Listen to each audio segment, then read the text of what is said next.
They rolled me into that courtroom like I was some frail old man who didn't know what day it was. But I knew exactly what was happening. I wasn't sick. I wasn't insane.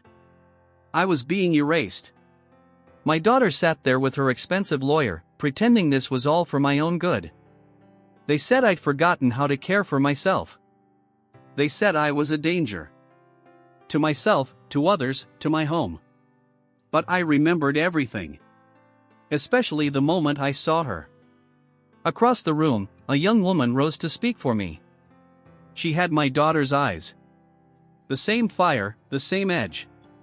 She stood with confidence and said, "My name is Anna Reyes. I'll be representing Mr. Whitman." And just like that, the game changed. I didn't know who she was yet. But I felt something stir deep in my chest. A strange, undeniable sense that my story was far from over. My name is Walter Whitman, and for most of my life, I lived by one rule: stand on your own 2 feet. I built everything with my hands. Taught myself to fix machines, design tools, even opened my own little workshop on the edge of town. People came from miles away just to get something done right. That was me. Always dependable.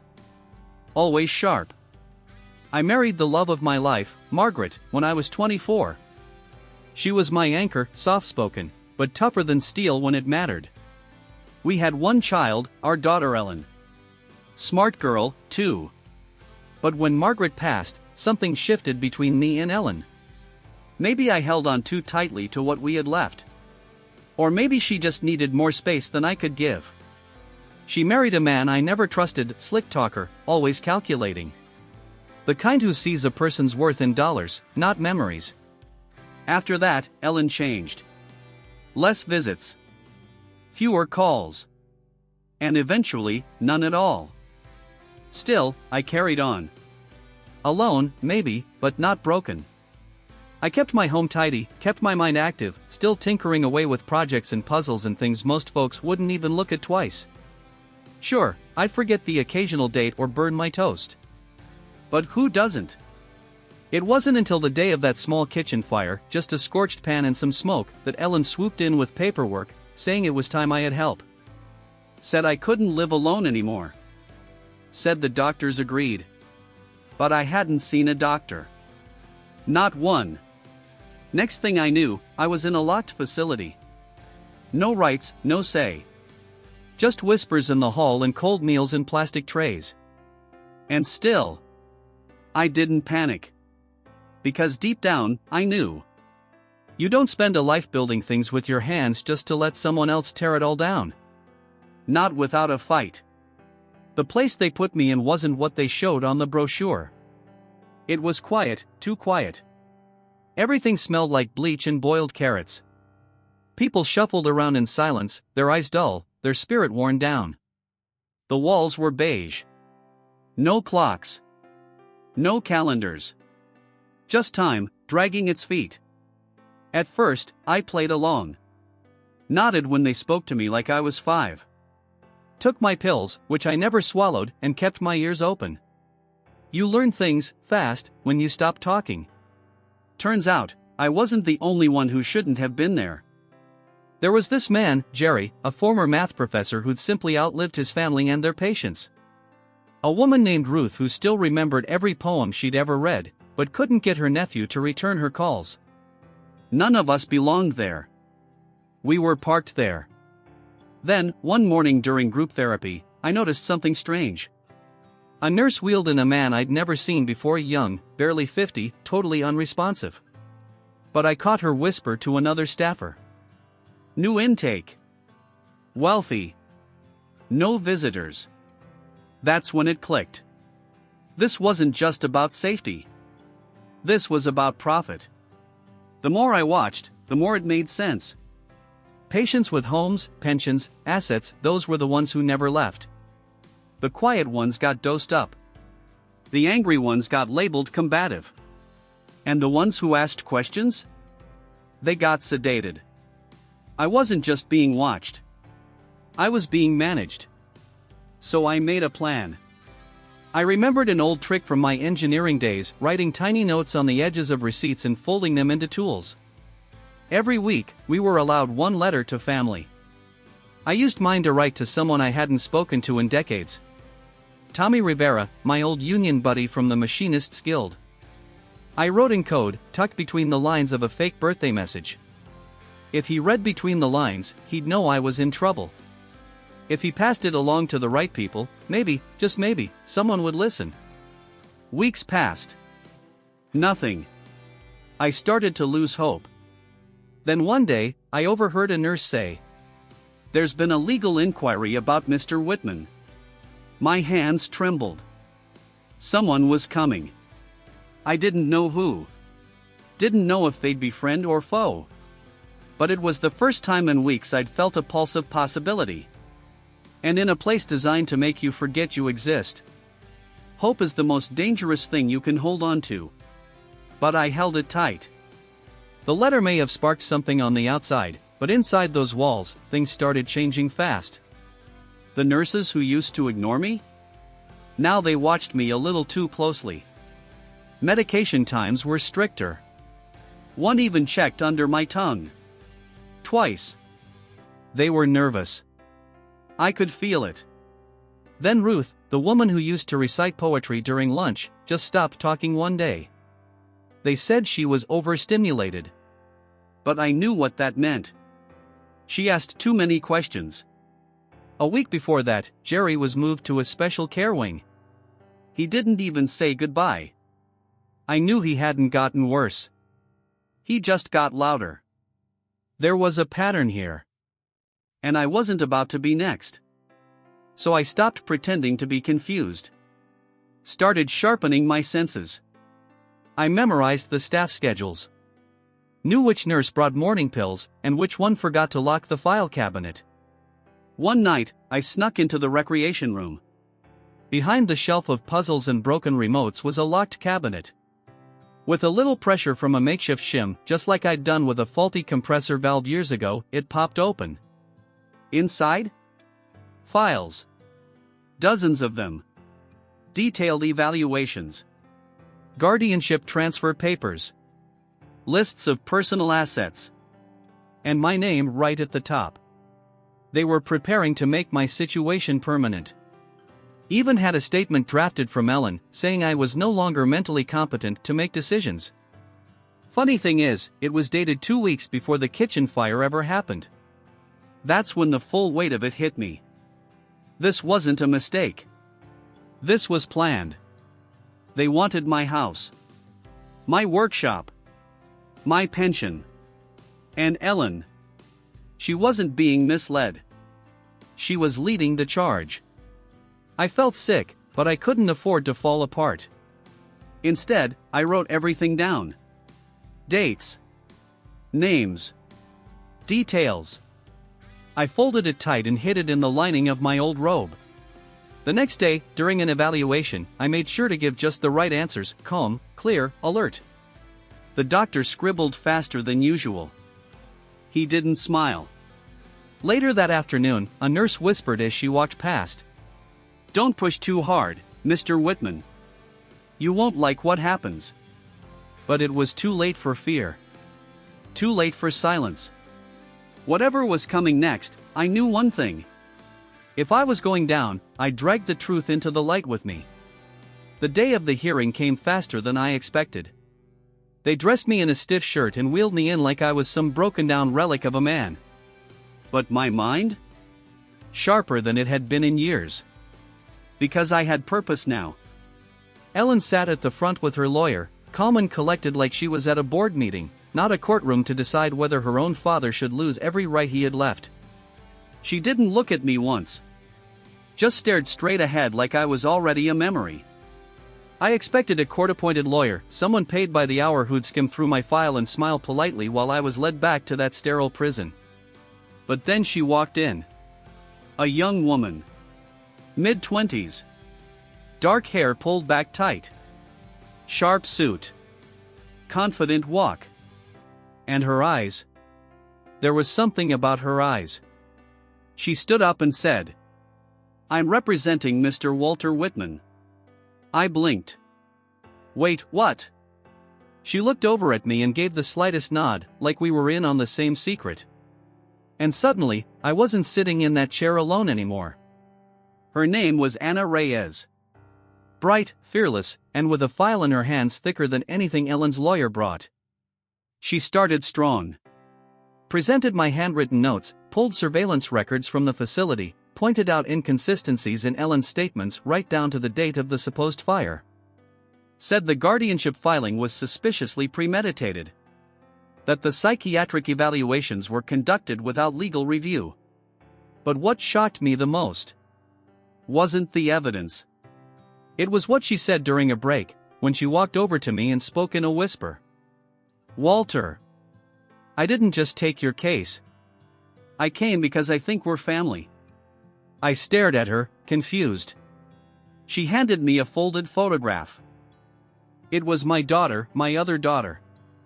Anna's voice cracked as she said, "My mom's name was Marissa Whitman.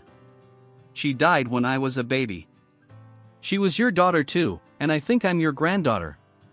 The room around me faded for a second. I felt like the floor might give way. I had no idea Marissa had a child. We lost touch after the falling out with Ellen. I thought that chapter was closed. But here she was alive, standing in front of me, not only fighting for me, but part of me. That moment broke something open inside me. Not pain. Not fear.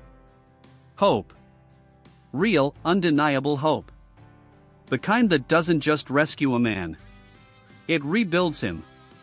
The second half of that hearing didn't just shift, it erupted.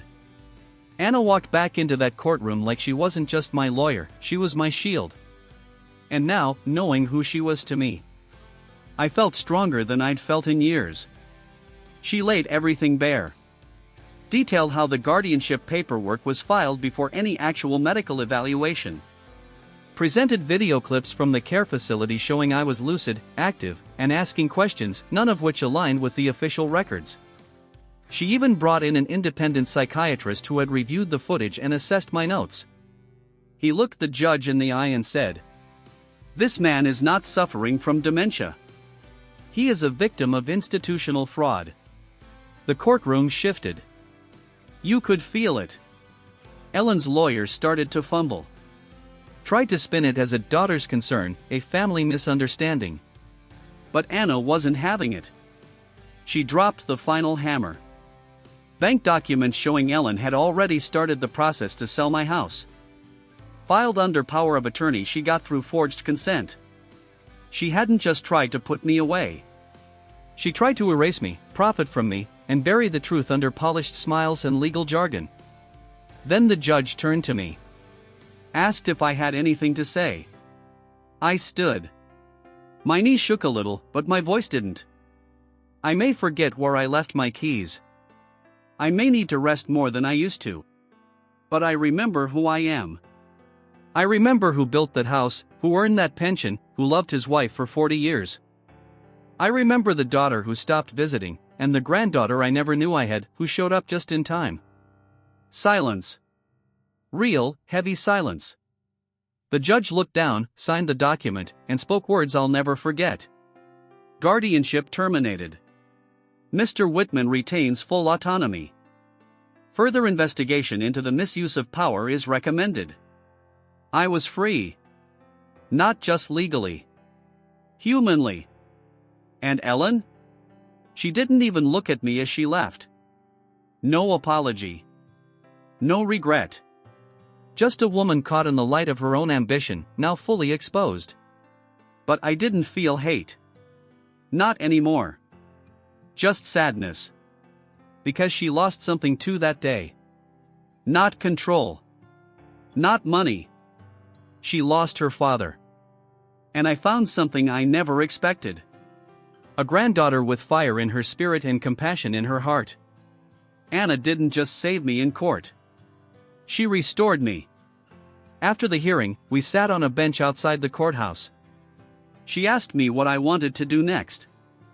I looked up at the sky, took a long breath, and said, "I want to go home.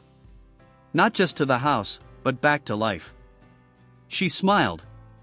And right then, I realized. You don't always get justice in this world. But sometimes, when truth is loud enough, and love shows up when you least expect it, you get something better. You get your voice back. You get your name back. You get your future back. It's strange how silence can sound different when it's your own. The silence of the care facility used to feel like a cage. Now, sitting in my kitchen with a cup of real coffee and the morning sun on my face, that same silence feels like freedom. I went back home.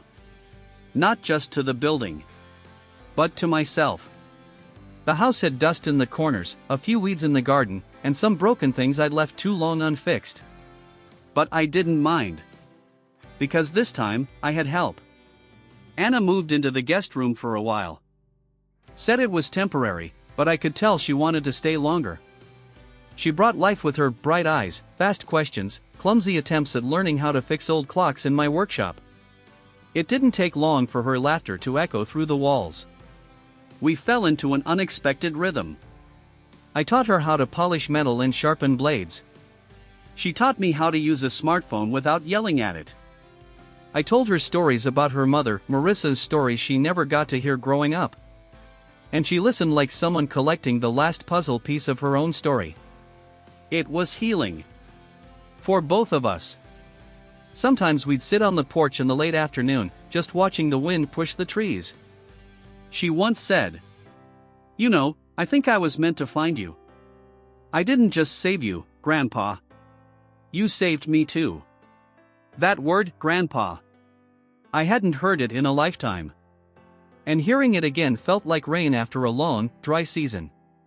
The investigation into the facility moved forward. Turns out, I wasn't the only one they tried to trap. Thanks to Anna's persistence, a formal case was opened. And other families came forward. The silence broke. Ellen? She disappeared for a while. No letters. No phone calls. I can't say I wasn't hurt. But in time, I let go of the anger. Because carrying that weight won't fix what she broke. And I've carried enough. What matters now is what I've rebuilt. Anna started a non-profit after the case, a legal aid group for elders with no family or anyone to speak for them. She named it the Whitman Project. She said, "If I can be someone's unexpected voice the way I was for you, then all of it was worth it." And me? I wake up each morning, pour my coffee, and walk out to my workshop. I fix things. Not just gears or hinges. But little pieces of life. Because I've learned something that most people forget. When you strip away the noise, the rush, the expectations, what we're all really searching for is connection. Someone to see us. Hear us. Fight for us. I may be 78 years old. But life? It still has chapters left for me. And if my voice can help even one person out there feel less alone, less silenced, less forgotten, then this story wasn't just mine. It's ours. If there's one thing I've learned through all of this, it's that getting old doesn't mean becoming invisible. People think aging is just a slow fade out. A quiet retreat into smaller rooms, softer voices, and less choice. But the truth is, getting old just means you've seen more. Felt more. Survived more. And sometimes, that scares people. It's easier for them to write you off than to admit they don't know how to care for you. Easier to silence your voice than to listen to what it's saying. But being quiet doesn't mean you've got nothing left to say. When they locked me away, they thought I'd give up. Thought I'd fold under the weight of isolation and confusion. But I've spent a lifetime building things. Fixing things. Holding broken pieces and making them work again. I wasn't about to let my own life be the exception. And what saved me wasn't just the legal system. It wasn't even the judge. It was family, the kind you never expect, the kind that shows up when it matters most. Anna didn't owe me anything. She didn't grow up with me. Didn't know my voice, or my habits, or my history. But she heard a call, and she answered it. She chose to fight for someone she barely knew. And that's the kind of world I still believe in. One where people speak up when it's uncomfortable. One where justice doesn't wait until you're young or popular to find you. One where no one, is ever too old to matter. So if you're watching this and you've got someone older in your life, a grandparent, a neighbor, an old friend you haven't called in a while, reach out. Check on them. Really see them. Because sometimes, the only thing standing between them and silence is one person who cares enough to listen. And if you're someone who's been made to feel like you're too old, too slow, too forgotten, don't buy into that lie. You still matter. Your story still matters. And you have every right to speak it. Leave a comment if you've ever seen someone underestimated just because of their age. Share this story if you believe in second chances. And don't forget to subscribe, because there are more voices like mine that still deserve to be heard. This world moves fast. But stories like these? They make us stop, think, and remember what really matters.